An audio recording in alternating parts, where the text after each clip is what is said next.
Your Steve Jones Show podcast is loading now. The Steve Jones Show podcast is sponsored by Sunbury Motors, North 4th Street in Sunbury, and Sunbury Motors Kia, routes 11 and 15 in Hummel's Wharf.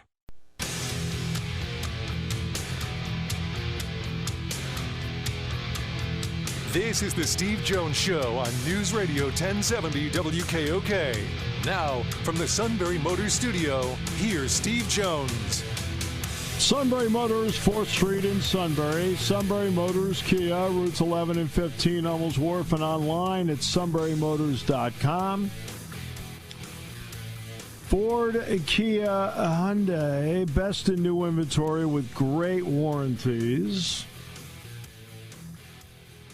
Terrific pre-owned vehicles with the Sunbury Motors guarantee. And a terrific service department that backs it all up every step of the way. All at Sunbury Motors, 4th Street in Sunbury. Sunbury Motors Kia, routes 11 and 15 in Hummel's Wharf, and online at sunburymotors.com. And now, I find this statement troubling, but it's still probably accurate. For those who need a reason to live, there's always the Matt Catrillo rant of the day. And I'm looking to the ACC to start this one because there are people that are looking for a reason to live right now. And especially after their commissioner. You're just so. I'm only stating facts. This is not even my honest opinion. I'm stating facts right now. And they now have a commissioner in Jim Phillips. Look, I know he still has to try to make light of the situation of what's happened with the ACC and college football. But still, what he said yesterday during his press conference was the most naive and tone-deaf speech I have ever seen up to this point. And there's been a lot of those naive, tone-deaf statements that we've seen since all this realignment craziness started in college football. He said yesterday about the state of the ACC, and I quote, "I've never been more bullish." What? You've never been more bullish about what we've done in the past couple of months. You know what you've done in the past couple of months? You've added Stanford. That doesn't give a squat-ola about sports. You added Cal, who's done next to nothing in football and men's basketball. And you added SMU that might give you some sort of something in football, but not really much in men's basketball. And now you're looking to add more teams, which is causing a little bit of skirmish across the rest of the league because they realize if you're going to keep adding teams like this, the pie's only going to get smaller and not bigger, as we've talked about before. So, like I said, I know you have to put a spin on this, but don't say you've never been bullish about the state of your league when you've added Stanford, Cal, and SMU. It's not like you're adding schools like a Gonzaga that'll give you nothing in football, but at least give you something in men's basketball. These three schools will give you absolutely nothing. And now you've got to split the rest of the pie with your other schools who are unhappy to get out. Florida State, as nauseating as they've been in hearing and voicing their complaints, they're right. The ACC has a major problem on its hands. There's nothing to be bullish about the ACC. What did you want him to say? Seriously, what did you want him to say? Just to be honest, saying that we're continuing to work through everything as far as the future of the conference, because he did say that a little bit later on. Just stick with that. Don't go over the top and tell me that I'm bullish. Don't insult my intelligence, first of all. Well, I mean, that's what that is. Well, you have to remember his job is to keep investors excited. His job is to keep advertisers excited. His job is to make the ACC network appealing. I mean, that's part of his job. I mean, it's not, now they have to do it through actions, of course. And let's face it, what's saving them right now from having everybody or having key constituents leave is the grant of rights.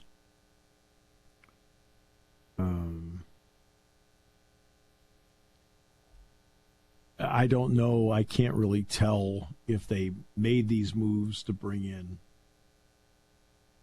SMU, Cal, Stanford with the idea it's a long play in case Florida State and Clemson want to just say adios and we'll figure out the grant of rights penalty, which there will be. I mean, it's there for a reason. As a backup contingency plan. But, I mean, he knows he has problems. Problems, by the way, he did not create. He had zero to do with the TV contract, zero to do with the grant of rights, zero to do with the grant of rights being redone, zero to do with the ACC network being formed, which is part of the reason they're in this predicament. And because the grant of rights originally was to run out in 2027. Part of the way I understand it, the agreement to get ESPN to produce the ACC network was the extension of the grant of rights to 2036. Again, he had nothing to do with it. He inherited all this. I mean, I'm not here telling you Jim Phillips is the greatest guy in the face of the earth. I mean, when I met him, he's been nice. I mean, when he was the athletic director at Northwestern, he was nice enough to deal with. Seemed like a smart guy, but he inherited all this. Right? This is a little bit different to me than a guy that actually is part of the reason it was created. Like he is like a central figure in the problems. You know what I mean? He's the one that has to then deal with it and figure out how to make it right. Not the easiest thing to do, because you're expected to come up, be part of the solution. That's a fair point. And he did inherit it. You're absolutely right about that. I just think that never been more bullish is a little over the top. I guess that's really my biggest complaint in all this. Yeah, I mean, yeah, I can see why you'd say that. I mean, but I think it's part of his job to maybe not be over the top, but to be positive about what they have. I don't think you want this had to be ACC basketball media day, right? It was, yes. Yeah. And I think that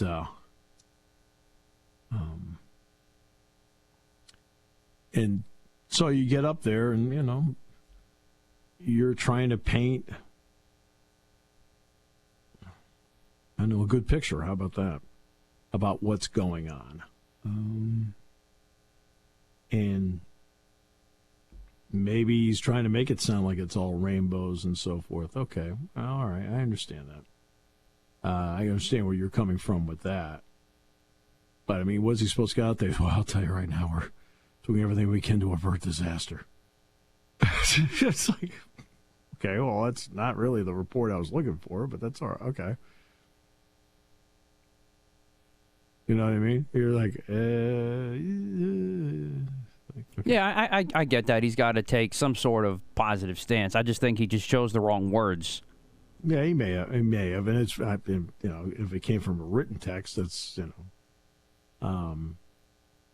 because the problem he has in all of this is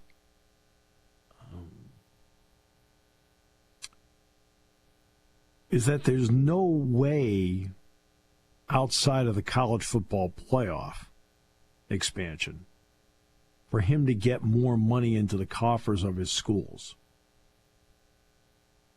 And the college football playoff expansion does do that. Because when they go to 12, it's going to bring in more money for everybody. So that's the one way he can do it. He can't sit there and renegotiate a new TV contract. I'm ESPN. I'm not renegotiating with him. I already got to deal with it. It's not my responsibility. You know. And before he was there, so he doesn't have a lot of avenues to do this, and most of the schools in his conference don't have any avenues.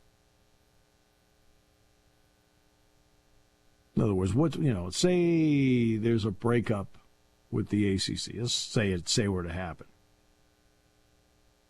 where does Wake Forest go? Where does Pitt go? Where does Boston College go? I mean, there are a bunch of schools in that conference that do not have an avenue.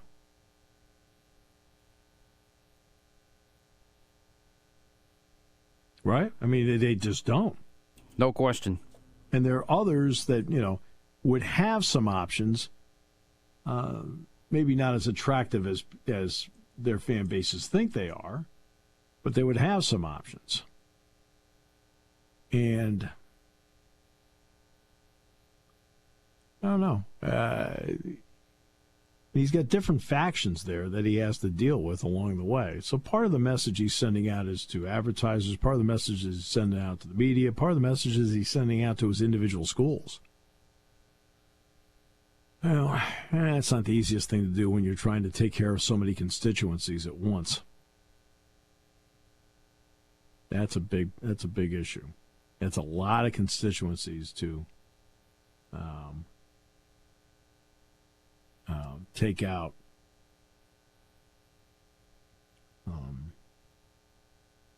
At once. Not easy. And he had nothing to do with any of it. And so the grant of rights the first time, 0. He was in the Big Ten. ACC network being formed, he was in the Big Ten. Second grant of rights, all right, with an extension with ESPN that, when it comes to both ESPN and the ACC network, nothing to do with it. Notre Dame deal. Notre Dame's in for every sport but football. Notre Dame deal, nothing to do with it. Right? Now, he willingly took this job.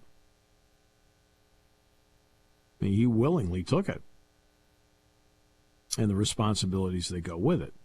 But, right, in terms of the problems that he inherited, which he was aware of when he took the job, he had nothing to do with the problems. Now, we can sit there and we can openly debate whether Stanford, Cal, and SMU mean something here.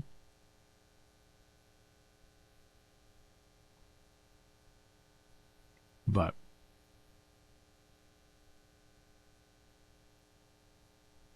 and that's one I really don't.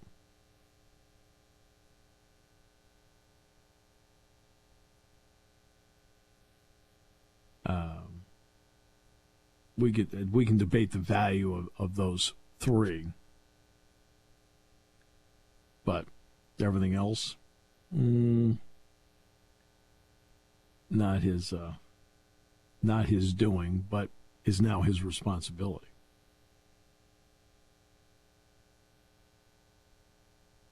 But when I talk to Jim, big fan of yours, loves you, thinks you're terrific. Oh, my almighty! And a bit hurt that you didn't like him today. Get the lingerie on the deck. Call the janitor.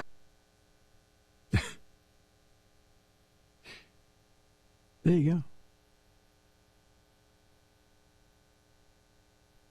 So the Michigan deal, the Washington Post, to its credit, Will Hobson, and we've had Will on the show before. Okay. So the NCAA probe began after firm obtained evidence from Michigan computers. Yikes. And I think this has to do with the Weiss investigation.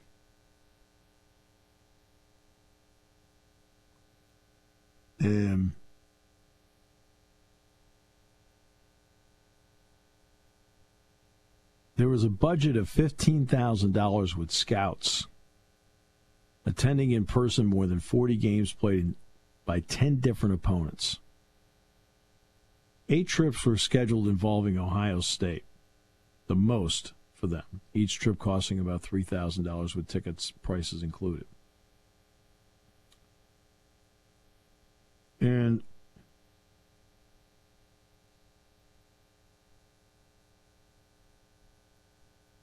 five of these, from what I understand, are Penn State. 5 are Georgia.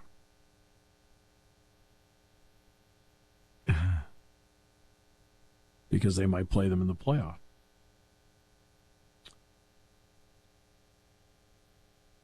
The question is now, how did they get some of this information? According to the... Now, I know how they obtained some of the information. There's video evidence of these people in the stadiums with the iPhones pointed straight at the sideline, not going anywhere else, and staying in the same spot the entire time.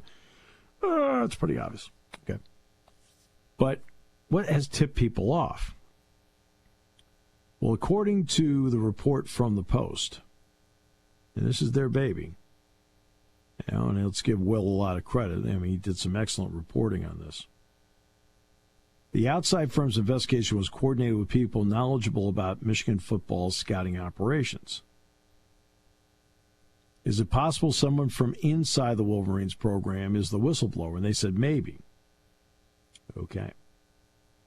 Additional reporting yesterday revealed a text exchange from January and February of 2021 between Stallions and a former student at a Power 5 school looking to get into the college football industry. He was bragging about his sign stealing in relationship with the Michigan football staff. Now, again, if he's doing it off of video, it's perfectly legal. This, as to what is alleged, is not.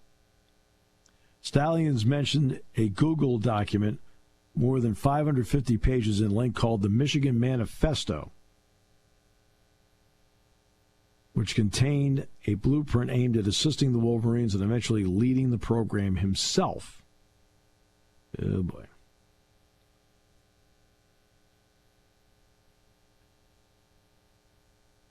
What began with an announcement of an investigation into simple alleged sign-stealing efforts has blossomed into a full-scale cheating scandal at Michigan.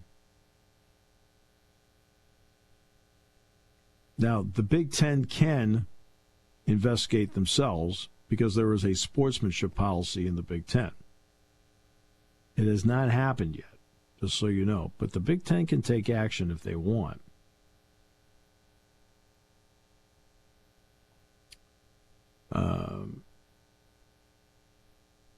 So it has been, they're saying that it is alleged that they started stealing signs in 2021.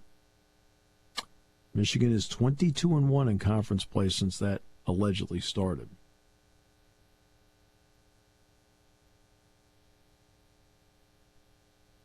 It also should be pointed out that the Washington Post says the outside firm did not provide any evidence that directly connected Jim Harbaugh to the sign-stealing operation.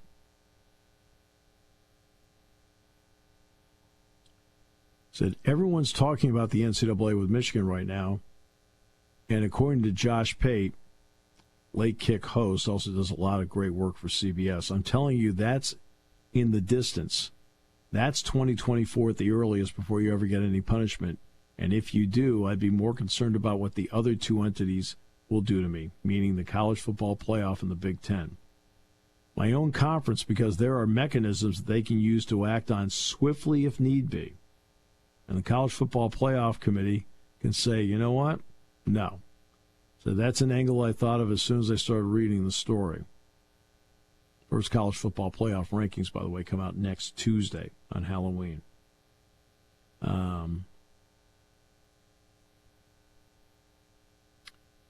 And the issue here with all this is that the original argument was everybody does it.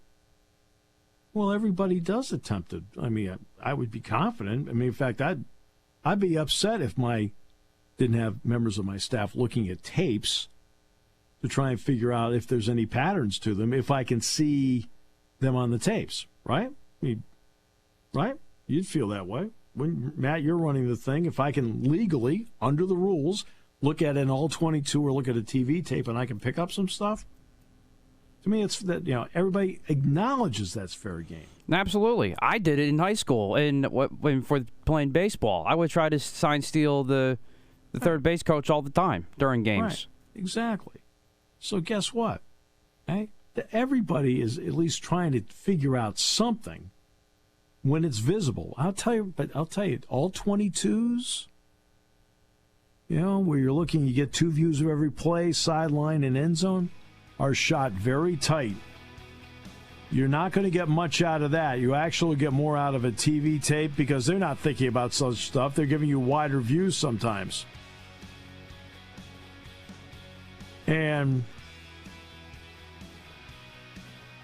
But this is so intricate and so elaborate.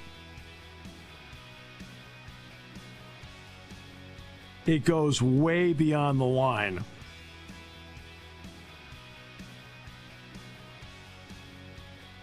And that's the issue. It's just so intricate and elaborate, it goes way beyond the line.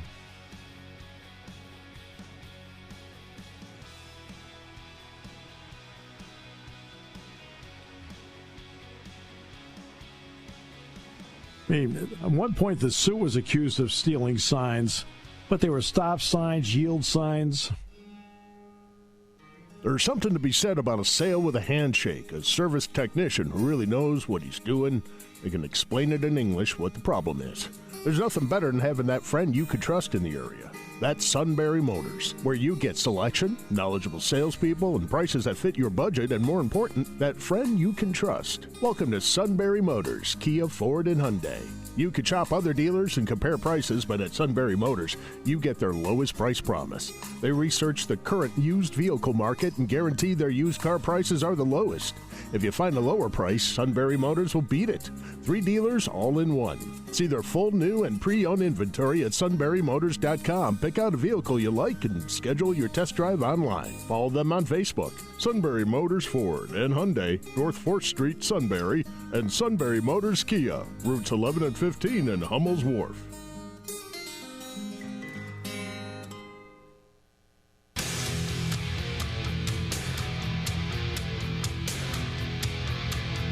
This is the Steve Jones Show on News Radio 1070 WKOK. Now, from the Sunbury Motors Studio, here's Steve Jones. Hi there, how are you? Today's show brought to you by Sunbury Motors, 4th Street in Sunbury. Sunbury Motors Kia, routes 11 and 15, Hummel's Wharf. Online at sunburymotors.com. Ford, Kia, Hyundai. Best in new inventory, great pre-owned inventory. With the Sunbury Motors guarantee. And a terrific service department. And they're looking for more technicians. That backs it up. Routine, difficult to handle it all. When it comes time to trade in for your next SMC vehicle, your vehicles are going to be in great shape. It's all at Sunbury Motors, 4th Street in Sunbury. Sunbury Motors Kia. Routes 11 and 15, Hummel's Wharf, and online at sunburymotors.com. All right, so that was one. I do have another, and it's a follow-up from yesterday. America. Let's give them a moment to sit up in their chairs a bit. Right to the edge.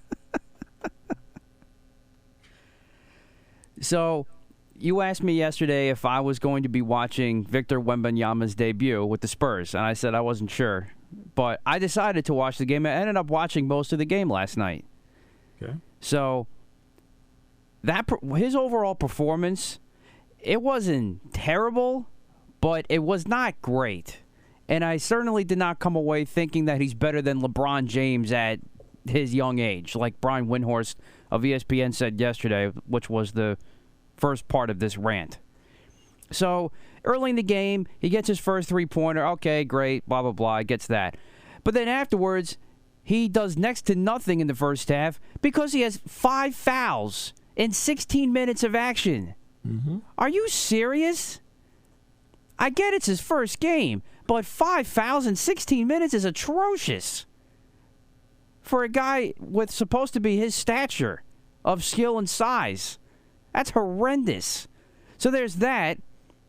Now in the second half, he has 15 points total. He had 6 in the first half, and then he gets 9 of his 15 in the fourth quarter. And they were all big shots. Don't get me wrong. But it wasn't anything that I was going, oh my God, this guy's better than LeBron James. Like, it wasn't anything like that either. And here's my other thing that I think is the biggest problem with him, and that's exactly what you and I have both talked about ever since all this crazy hoopla started. His defense was atrocious. And actually, I would borderline say quite embarrassing at some point. This guy had no idea what he was doing or where he was supposed to be on the floor. And the minute that he tried to get in a little bit of contact, he would barely get himself in there, and or he backed away after a second. So there was no physicality to him whatsoever. And that's going to be his biggest downfall right now in terms of him being a star in this league. This is not basketball in Europe. This is the NBA. Physicality is huge and critical in this league. And he shied away from it last night. Not to mention he had 5 fouls in 16 minutes. So probably one of the reasons why he ended up shying away from it. I mean, probably. But even though, so it looks like the Spurs were either playing a matchup zone or an actual zone defense. This guy had no idea where he was supposed to be. He looked like a complete deer in the headlights. And then on a couple of rebound opportunities, especially late in the game, it's a 1-point game. The ball's bouncing around. He's just standing there. He's not even going for the ball. So spare me with this, he's better than LeBron James. I don't want to hear any more of that garbage until this kid actually does something meaningful. Because that was not it last night. People are saying that he showed some flashes. What flashes? Any good player in the NBA could have done what he did in the fourth quarter. I've seen that time and time again. So please, until this guy actually does something the way he's supposed to, and I'll give him some time. It was game 1. All right, so I do want to caution that with my rant here.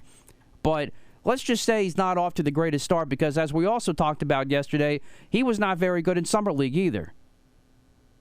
So all I'm saying is let's pump the brakes big time, and enough of the live stats with him. Literally for most of the game that he was out on the floor, ESPN literally had his stats going across the board. Now, was it helpful because I tuned in late in the game? Yeah, at first.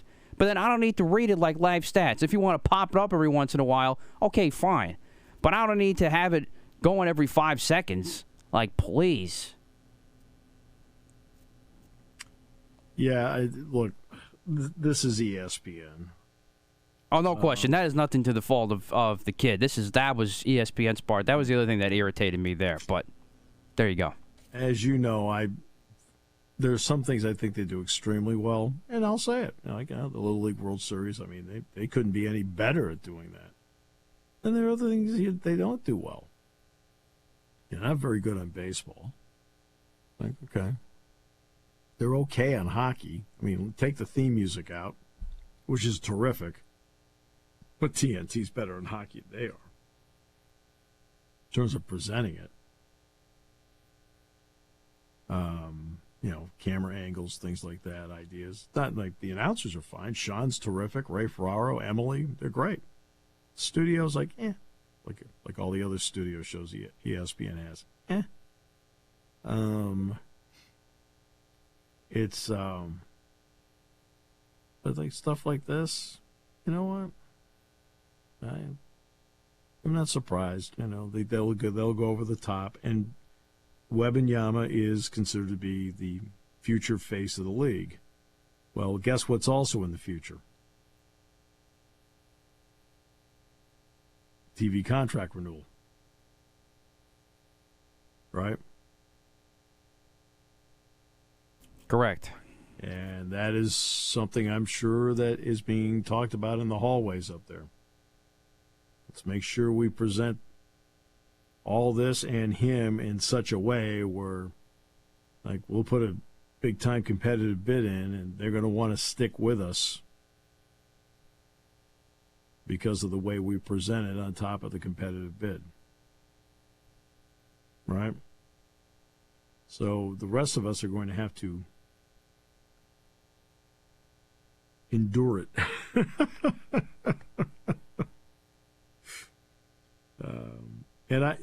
And when it comes to him, obviously, I don't know him. Goodness, I mean, in fact, the odds of my lifetime that I'll ever be in the same room with him, right, or in the same wherever, is going to be extremely long. Extremely long. So I don't know. I mean, when he's interviewed, he seems nice enough. But you got to let people grow into who they actually are. And as you correctly pointed out, it's one game. Now, on the surface, what is he, 7'3.5"? 7'3"? I believe so, yeah. Somewhere in that category. So he can block shots, he has length. You know, he had one block last night, too. If we're gonna... again, who'd they play last night? They were home against Dallas, and Dallas won the game. Well, Dallas will shoot a fair amount of threes in the game. How did Derek play? Derek Lively? I think he finished in double figs. I'd have to double check that. Yeah, because that's Kathy Drysdale's son. So,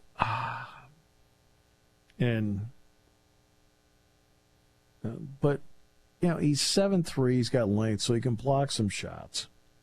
For a guy that size, he really is a very good passer. You're going to have to learn to defend against guys that are really quick and strong in this league. And it looks like he has a very good offensive game with a good outside shot. Everything else, we're just going to have to see how he does against this guy. I think he's, 19 years of age? But they've tried to create a Wemby persona here that makes it seem like he's taking over the league. And it's going to be a stretch for the San Antonio Spurs to make the playoffs. And that includes getting 10 teams in each conference. 2/3 of the league will make it. And he's going to need better players around him. And, and just like LeBron needed better players around him. It's just part of the growth process. Michael Jordan needed better players around him.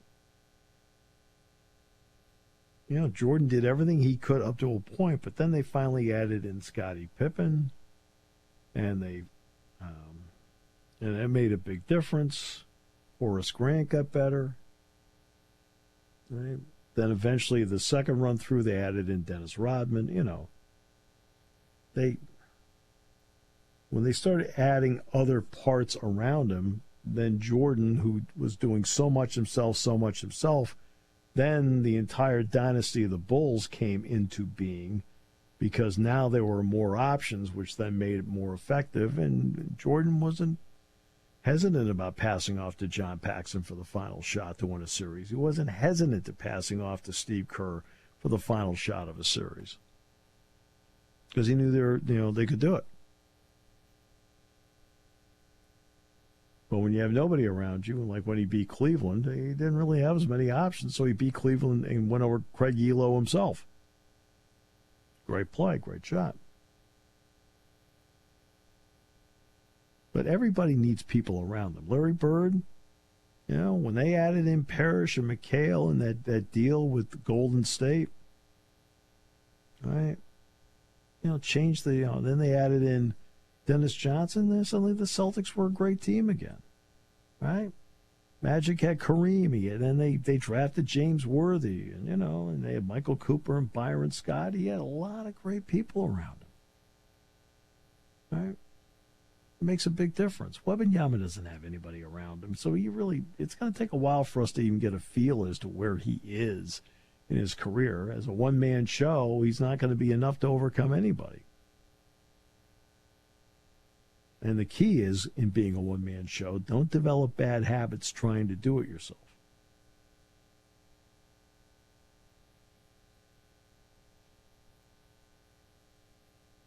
And you might draw the wrath and ire of Matt Catrilla. Oh, my almighty! But your rant is not about him. Your rant is about the coverage of him. For the most part, yeah. I mean, he doesn't have anything to do with it. He either plays or he can't.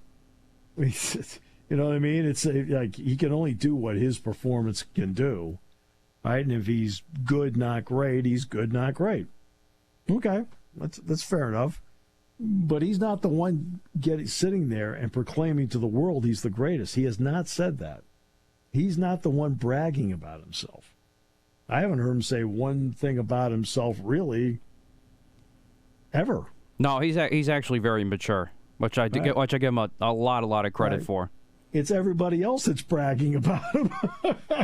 And they did mention that on the broadcast last night, referencing Greg Popovich and the way he's handled everything. So, well, Popovich will handle it in his own way, and of course.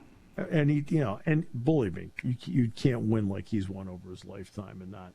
I mean, Popovich, for all the, the pontificating and the media interviews and during games that are really awkward, and the whole thing, is one heck of a coach. He really is.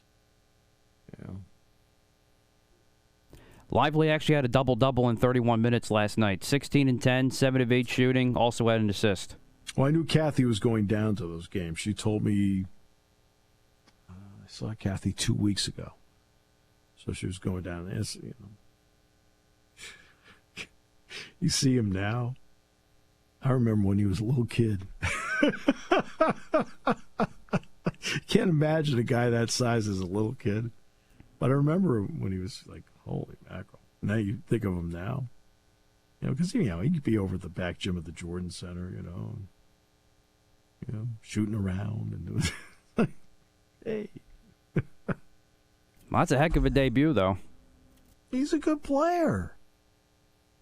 He's a good player. He's a really good athlete. He runs the floor well. He blocks shots. He's going to end up probably being more valuable to Dallas as a defender, and he's going to be more valuable to Luka Doncic as a defender, which will take a lot off Lucas's plate. So that'll help. All right. We'll take a break. We'll come back. High school roundtable next half hour. We'll have the suit up first, and then after he's done with that half hour, we'll then go to the others. Does that sound fair? S-U-I-T, that spells suita. That's off of one question. How are you? It's 2:30. Time to take a break. Here on News Radio 1070 WKOK. Johnson, Vassell for San Antonio. Front court left, dribble handoff, Sohan to Vassell. Works right around a screen by Wembanyama. Back to Wemby on the pick and pop. Will try a straightaway three. And that's the Wemby from Devin Vassell. 13-7, San Antonio. Get the lingerie on the deck. Call the janitor. Oh, boy. We're going to start calling it a what? What is that called? Wemba trauma? Is that what I heard? Let me play it again. Johnson, Vassell for San Antonio. Front court left, dribble handoff, Sohan to Vassell. Works right around a screen by Wembanyama. Back to Wemby on the pick and pop. Will try a straightaway three. And that's the Wemby from Devin Vassell. 13-7, San Antonio. Is it the Wemby Tra. Wemby Trois. Yeah. Okay, in other words, French for three. Ah, okay. See, I didn't study French. I did Spanish in high school. No, senor! No, senor! No, senor! I'm over here, I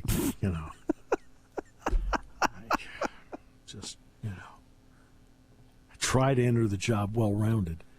All right. I said I took Spanish, and I took 2 years of Latin in high school. Well, Latin doesn't pay off here. Who speaks it? I mean, pricola secolorum. Okay, I got it. Okay, I mean, they did the entire Mass in Latin when I was a kid. Okay, well, I know, yeah. Hey, guess what? I sat there and okay, I don't know what they're saying. I kind of know where we are. And then they changed to English. Felt good. Ay. So. You got more to give, Steve Jones. No, I mean, I'm giving a lot. I at least knew when it was French. Come on, John. Hey, why don't you talk to the other guy? He's got more to give. All right. Okay, I'm sorry. No broadcaster says anything in Latin. Not even the dude at the Vatican. I took 2 years of Latin. Really? How's that going to help us? I mean, my goodness. Even when they're picking a new pope, we don't need to go to you for Latin. They actually come out and say it in English. Right? That's correct, yes. Yeah. Latin. Really? I did. That's, oh well. God.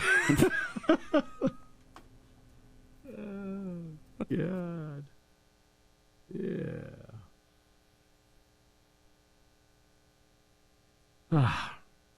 I might as well get that all out now, because in the next half hour I'm not going to say really anything. S-U-I-T, that spells Suta! How are you feeling today? All right, news is next. This is your guy.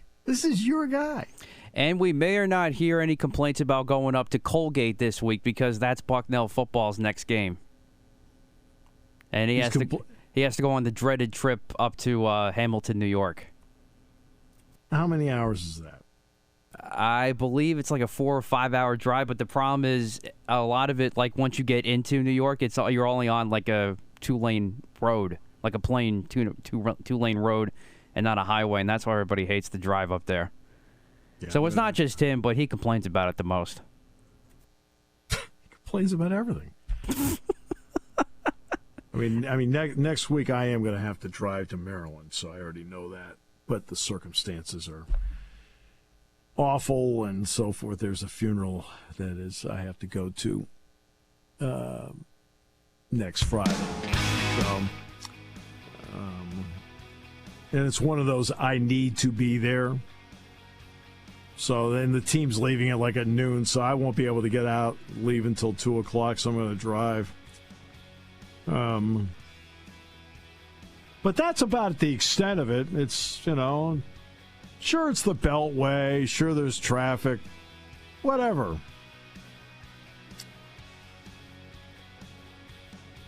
That's about the extent of the complaining. There you go. If you're going down to an Orioles game from here, you got to drive that way. Yeah, you do. So that's fine. No problem. I just have to work it out how to get my car back to my car after the game.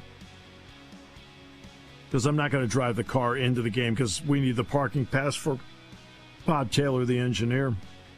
Your home for news, AccuWeather, and sports. Celebrating 90 years of serving the Susquehanna Valley. We are WKOK Sunbury.